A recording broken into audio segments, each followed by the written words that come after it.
It's great to be here. I've been in Colorado for, 35 years now, even though I'm only 35. But I was born and raised in Oklahoma, and my family has a very long history with the university. It goes back decades. My great-grandfather in 1940 I grew up about 90 miles from Norman in a small town between Dallas and Oklahoma City. And back in the 1940s, OU wanted to buy about 130 acres of land just outside of Norman. And my great-grandfather and his family helped the university purchase the land. And that today is the Max Westheimer Airfield, where the Severe Weather Center, right? Is that where it is? It's on the Max Westheimer Field. And I just got to tell you, they bought it for $10,000 back in 1940, which was probably a lot of money, but can you imagine $10,000 buying you an airport? I mean, that doesn't happen much anymore. And their love for this institution really continued down through the generations. I'm fifth generation, unfortunately probably the last of Oklahoma, since Oklahoma, Colorado, no offense, right? Anyway, my grandmother, her name was Doris Neustadt, she didn't go to OU. She actually, in 1916, from Ardmore, Oklahoma, went to Columbia University in New York, where she met my grandfather, and then for some reason he moved from New York down to Ardmore, Oklahoma. But anyway, she loved OU so much, and every Sunday or every Saturday that Oklahoma football was in Norman, we would come up and we would tailgate with fried chicken, deviled eggs, and just she was an amazing, articulate, literate, elegant woman. And as a present, her children donated a wing of the library, the Doris Neustadt wing of the library. And I just wanted to tell you that when they did the dedication, they did a tribute, and they said that it was fitting to name it after her because of her love and her appreciation for both the spoken and the written word.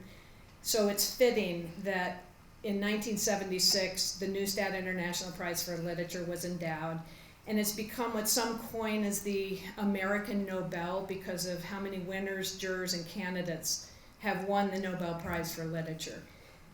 It's an amazing award in so many ways, not just because the caliber of the laureates, like, for instance, Gabriel Garcia Marquez has won the prize, Elizabeth Bishop, Rowington Mystery, who wrote A Fine Balance, which is a wonderful novel, and also because of the way that candidates are nominated and how they're chosen and the criteria for that. It's one of the few international prizes for which poets, novelists, and playwrights are equally eligible. So, in a nutshell, like Daniel said, the editorial board of WLT picks between 8 and 10 jurors, and then each juror picks a candidate. And every fall, these jurors from all over the world come to Norman, and they meet on campus to deliberate and to vote. And they also are wonderful with their time because they do seminars, and many of the OU students and even, some of the high school students from around Oklahoma and Colorado even have come and listened to the speakers and do some seminars. But the voting is done with something called a positive elimination. So they talk about each of their candidates, and then they're asked to vote out of 10 candidates to vote for their top 9, and then to vote for their top 8. And then it's a very positive way of picking the winner. And it goes like this until it's down to 2, and then the winner's picked. And it's an amazing process. Everyone buys in and is so happy and invested in their choice. So, tonight, I'm going to announce the finalists for the 2016 Neustadt International Prize for Literature. It'll be announced in October 23rd, I believe, at the banquet at the university. And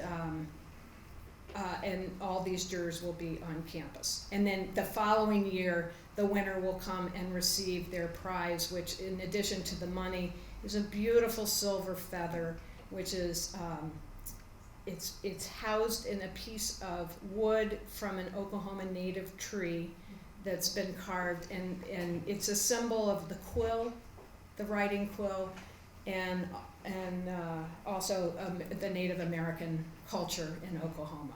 So, if I can pronounce these names, because they don't roll right off your tongue, in alphabetical order, they are Kan Shui of China for fiction, Carol Churchill of the United Kingdom for drama playwright, Carolyn Forche of the United States for poetry and literary translation, Aminata Forna of Scotland and Sierra Leone for fiction, Anna Marie MacDonald of Canada for fiction and drama playwright, Guadalupe Nettle of Mexico for fiction, Don Patterson of Scotland for poetry and drama playwright, Dubravka Ugasic of Croatia and the Netherlands for fiction and essay writing, and Hassan Zoktan of Palestine for poetry, fiction, and drama playwright. And I just want to say what's notable this year is that for the first time ever, we have more women finalists than men.